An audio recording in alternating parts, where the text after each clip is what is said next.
my Bella. Y'all see her nails? What's up, y'all? It's your girl Dr. Nina, and today I'm gonna bring you all a few life updates. I noticed that you guys really love these videos when I kind of talk to you like my girlfriends and my guy friends. Though you all might not know it because we don't get to talk every day, you guys are a big and pivotal part of my life, and I enjoy sharing things with you because you guys let me know that it motivates you, it helps you, it also helps you to understand that I am a human. I feel, breathe, think, and eat, and everything else, much like you all. This video is to just kind of catch y'all up on things that have been happening in my life. Now, before we get started, I know that you guys always inquire about my jewelry. Yes, you do. Today's video is brought to you by Soulful Jewelry. I mentioned them to you guys about 8 months ago in a video, and this necklace is still taking a licking and still ticking. No tarnishing, none of that. This time I opted for my initials in rose gold, and that is just as beautiful and eye-catching and the perfect size. Some of you all also inquired about the newest bangles I've been wearing, and these are absolutely gorgeous. I got them from Soulful as well, and I got the ones that I could personalize. So I have one with me and my mom, me and Bella, and me and Justin. I'm really impressed with the quality of these as well, and they top those off with some beautiful beaded clear jewelry as well. So they have a lot of choices over there for you to personalize, as well as personalized engraved bangles, and I chose this one that says she believed she could, so she did.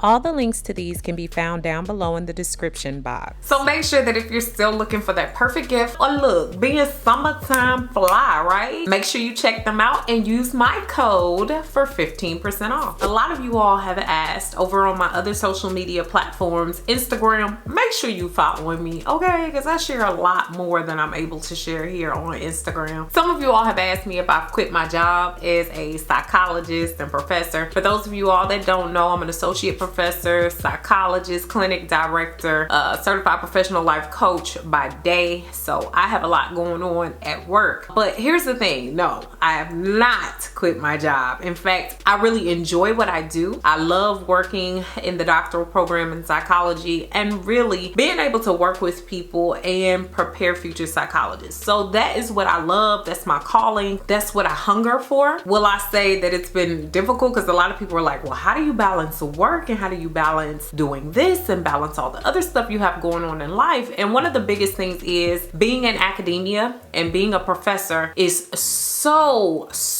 flexible, and I was actually mentored into it because it was such a flexible thing. I don't have somebody hanging over my shoulder making sure I do everything a certain way. I'm able to work the way that I would like to work. I have ever so many office hours a week, and basically I teach my courses, which in a doctoral program I teach 2, which are 3 hours long each. I direct the clinic, and then I don't really have much outside of that other than getting my research done, those types of things. And so it's been a blessing because it's such a flexible opportunity, and I feel blessed to be in that position. I feel blessed to be able to educate people, work with people. So one thing that I can say is I don't work with undergraduates. I work with only doctoral and master's students. So that makes a little bit of a difference. I have a lot of time for myself and self-development and growth. I travel a lot for work, so I end up going to different international and national conferences and presenting and also publishing. So I feel that I have a nicely rounded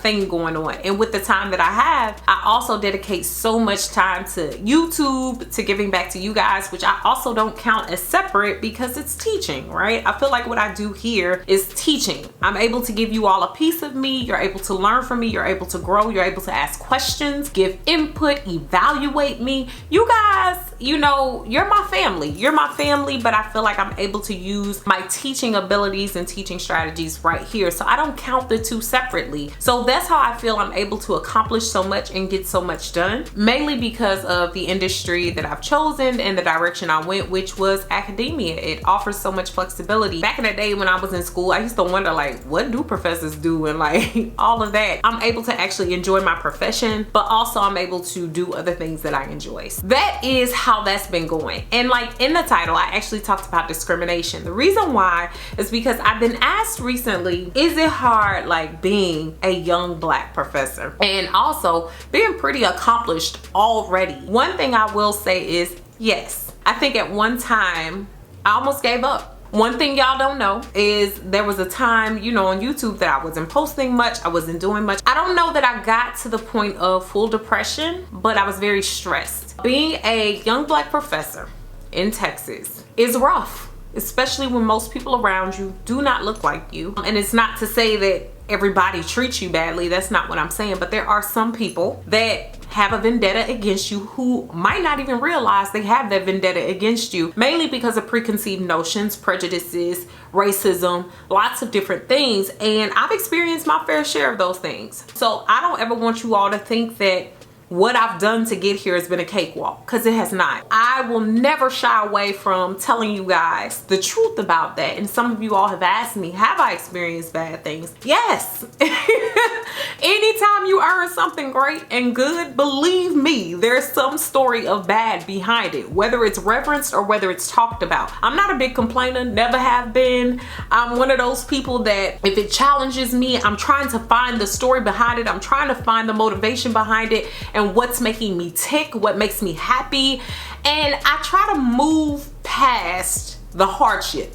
And I try to use the fear of what's going on to fuel me to where I want to go. I have certain friends that I tell certain things to, but most of the time I keep a lot of my hardships to myself, because I do know, I trust in myself to be a good problem solver. I trust in myself to be kind to myself. I trust in myself to be coherent about situations, and also just work them out. Like, that's how I feel. To get back to the thing at hand, yes, I have experienced discrimination. To give y'all just a little piece of what somebody might experience in those types of situations. I have very few people at work that look like me, very few, but I have been blessed. I have been blessed to have people that do support me, that don't look like me, and some that do. I've had situations where I have been thought of as less than, where my achievements and accomplishments have been put down, where I haven't been included in certain things, or where people have become jealous of my accomplishments, whether or not I knew. Like, people had to bring it to my attention, and I was kind of like, why? I mean, what? And I can give y'all two petty situations just to give y'all some backstory on this. But one of my first years on campus, it was like third year on campus. I've been a professor 7 years. Don't calculate my age. But anyway, during that time, the third year, I come out to my car. It was already a busy day. I have a subway napkin on my car. The subway napkin says students are to park on the top 2 floors of this parking structure. Thank you. Now, mind y'all, I'm petty as hell. I'm gonna be honest with you. I'm looking around like, who the... And I'm from St. Louis too, so who gonna check me, boo? Anyway, I'm looking around like, who? Cause first of all, I'm already thinking in petty ways, cause I'm like, if I find them, I'm gonna school these mother. Do you hear me? I figured, you know, maybe this person can't read, maybe something is going on, which is another issue in itself. But I have a big old faculty decal and parking sticker in my window. So you know I'm faculty, right? Unless you can't read, or unless you were just so angry and fueled by anger to see me get out of my car and walk into the building and park in faculty parking. And here's the crusher, is that, you know, when you go through those situations, you're not often validated. You're still made to feel alone, because when I mentioned it to people around who I love, I just know that they really couldn't understand where I was coming from. Some of the immediate things I heard was, well, you look so young. People would probably assume you're a student. I'm like, okay, there's other young looking professors around here who don't happen to be the same color as me. However, ain't nobody putting no subway napkins on their car. What's that about? They like, well, you just look so young. That would fly if I wasn't going through other things. So y'all, I can go on and on about the situations that have happened, but I promise you too, that one I didn't feel validated in. I was still upset about it. As y'all can see, it still gets me heated, and I'm in my 7th year. I'm going into my 8th year as a professor. The second thing that happened was I was actually in my office. So someone comes to my office, they're knocking at the door. I wasn't expecting anybody. I don't even think it was my office hours. I only have 5 required office hours. And most of the time, people don't even come during those times. And so I hear a knock at the door. I open the door, it's the police. Y'all, first off, I ain't gonna lie, the police still got a girl shook. Now, I know great policemen and police women, but it still strikes fear within me, especially with the climate of our United States right now. So I'm looking at the door like, why is this police officer in my office? And he comes in and he's like, you know what? I really didn't want to come, but the police we have been called a couple times about your car. And I was like, about my car? What's going on with my car? Well, your back right tire is over the line in the parking building. I'm like, what? Are you serious? And he even said this. He was like, the worst part of it is the 2 parking spaces next to you are free. And the person who parked next to you parked over the line. So I'm assuming that's why you parked over the line. But somebody keeps calling. It's the same person. They keep calling us. And I'm like, are you serious? And I'm like, who is it? And he was like, you know, I can't tell you who that is. I said, well, if I say their name, can you blink twice? And he didn't, because he could already feel the heat. I would have been right in somebody's office, because I had a very good idea of who this was. And they had been petty since day one. They had been petty since I've been there. Want to act like they so into diversity and love all the people, but actually they love you unless you surpass them. But I digress. I believe that was one of the many times in my life that it solidified that a lot of our country is not progressive. A lot of people around are not progressive, and a lot of people don't want more. They would love for people to stay where they are and be petty. I love Texas, but I find that since I've been here, I have encountered a lot of racism and prejudiced behavior. Prejudice is normal. I think that happens often. I think everybody has prejudices, but it's when you have outright racism and hate in your heart. I want to check you. I want to educate you. And the other scary part about that is you can't always do that in a place like Texas, because people got guns everywhere. Lots of guns. So when I tell y'all I've been through it, getting to this place has not been easy. And really right now, I mean, nobody really bothers me anymore. And it's so interesting. It's like, that's why you have to push through the hard times. That's why you have to keep going, because sometimes you got to prove to people that it's not up to them whether or not you gonna make it. That they do not make or break you. That they do not have a say in the direction of your life. And even if they make it hard as hell for you to make it anywhere, you still gonna push through. And you're gonna push through with grace, mercy, kindness. And when you have the chance to treat them the same way, you still won't. You'll smile and you'll keep going about your way. So that's my discrimination story. I wanna keep that.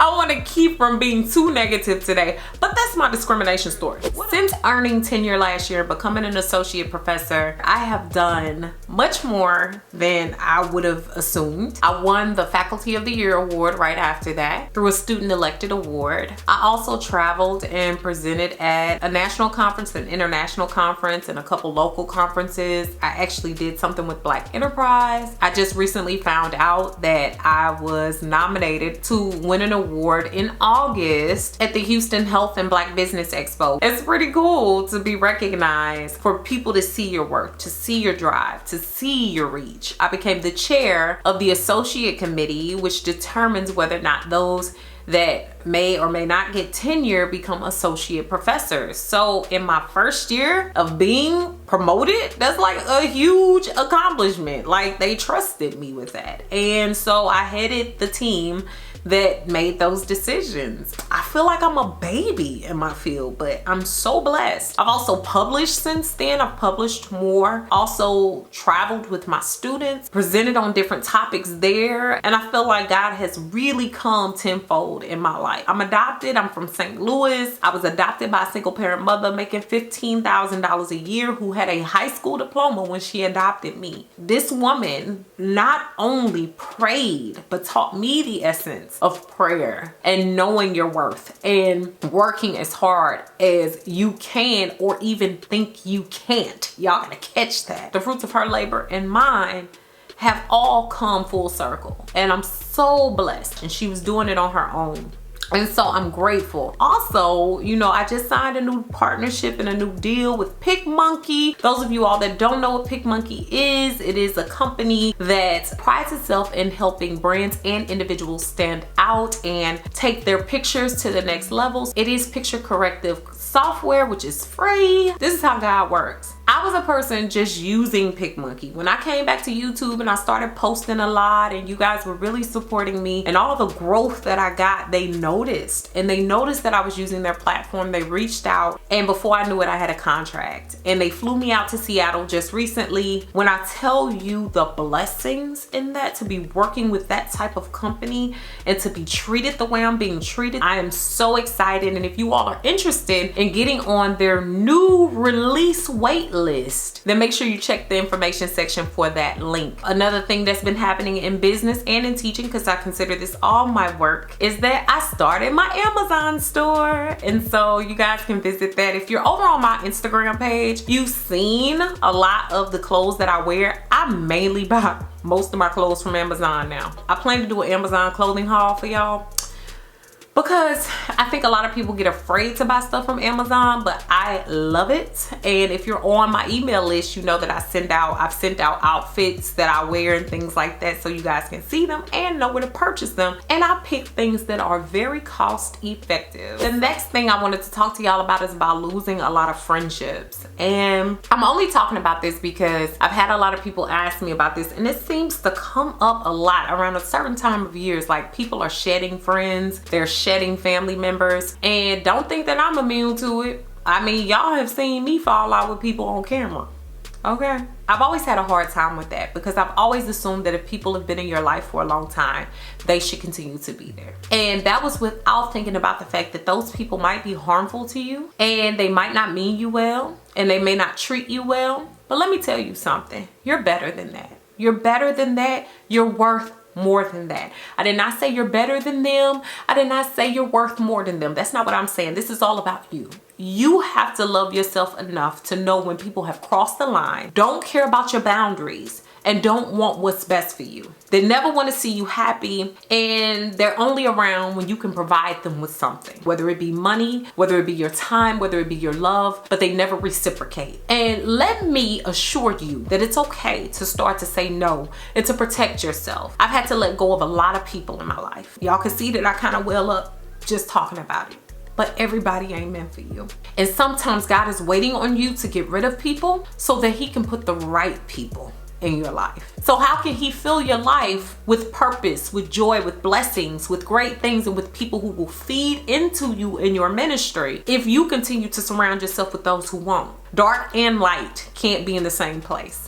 So I challenge you, just like I've challenged myself, to start to think of yourself. Instead of us getting so caught up on what we call selfish, which is interesting, start to practice self-care and start to think about what's going to be best for you. You can't give to anyone else unless you learn to give to yourself. People won't have anything to gain from you if you haven't given to yourself.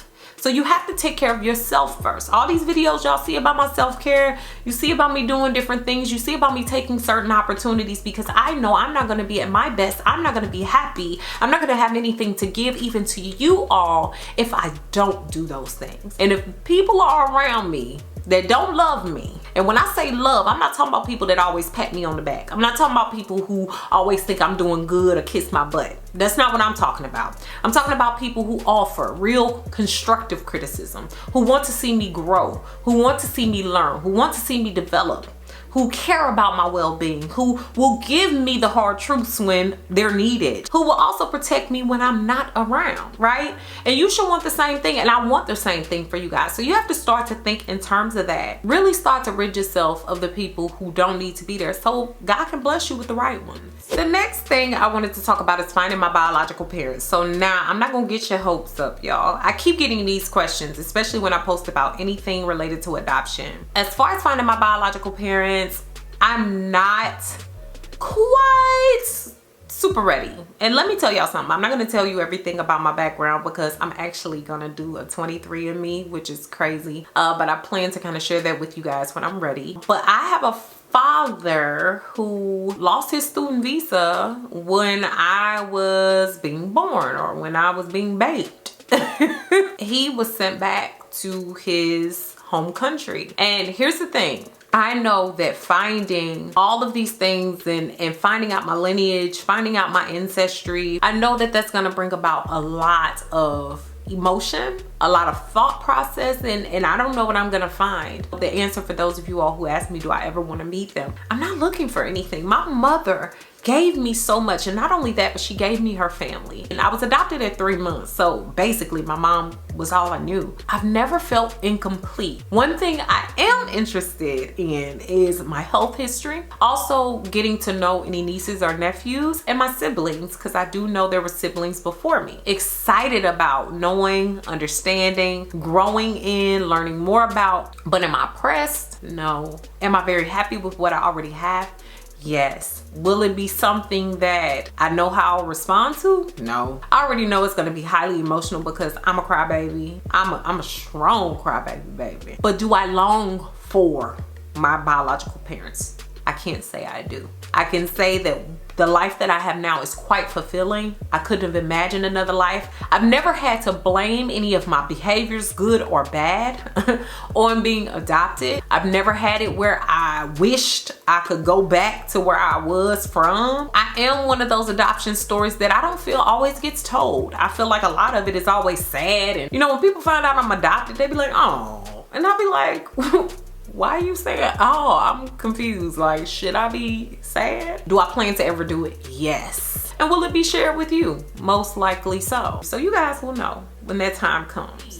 Am I too busy for my relationship? Now that I'm starting to post on my other social media platforms a little bit more, I had to hone in on YouTube first. I had to get it down. I'm gonna say that no, I'm not. One thing that I love about Justin is he does not make me feel bad about being a hard worker. He works hard too. He just passed both his real estate exams, state and federal, which I'm so super stoked about him doing that. He has been in the restaurant industry for years and making that leap and change to real estate so that he can have more solid hours and hours that are standard and be an entrepreneur. And he's doing some other things as well. So I don't ever feel like, you know, I let him down because I'm a hard worker. And one thing that happened while I was dating, I was often made to feel bad about being such a hardworking, specifically hardworking woman. I don't feel that way. I feel like I'm able to get the things done that I need to get done without feeling like crap, without somebody telling me that I need to be tended to them or I need to be around them all the time or under them all the time. I feel like I have the option to be myself, and a part of me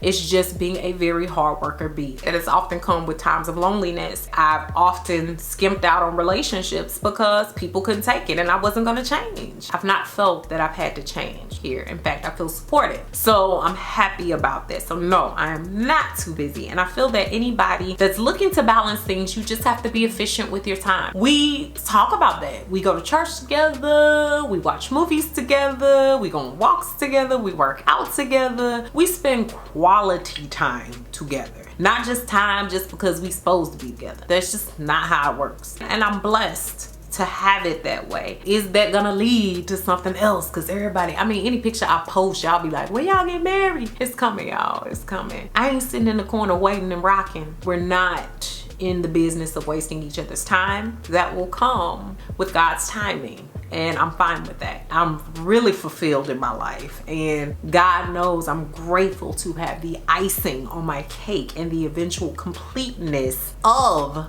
that icing. However, I am a whole woman, and I can say that with conviction. I hope y'all have enjoyed today's updates. I haven't done one of these in a long time, and it always feels so good because I love talking to y'all. It's like y'all are my people. And some of y'all write me, some of y'all have sent me emails. You know, I get them. I can't respond to everything, but some of you all I do. And I want to thank you. I want to thank you for looking out for me. I want to thank you for praying for me. I want to thank you for asking me questions and giving me things to bring to you in terms of content.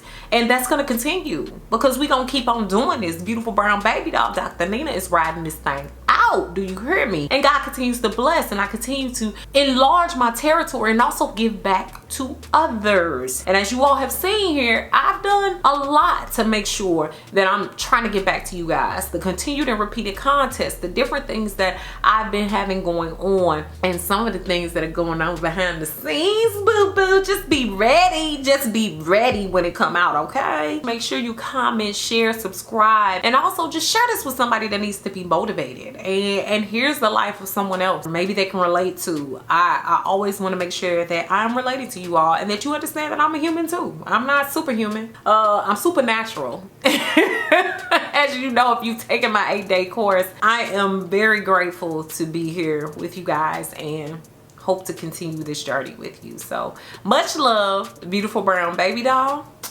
Peace. Thanks so much for all the love and support over on my new website. If you haven't already, go ahead and check it out and join me for new ways to interact with me, giveaways and prizes, weekly emails, as well as my free 8-day supernatural video course, which is free when you sign up.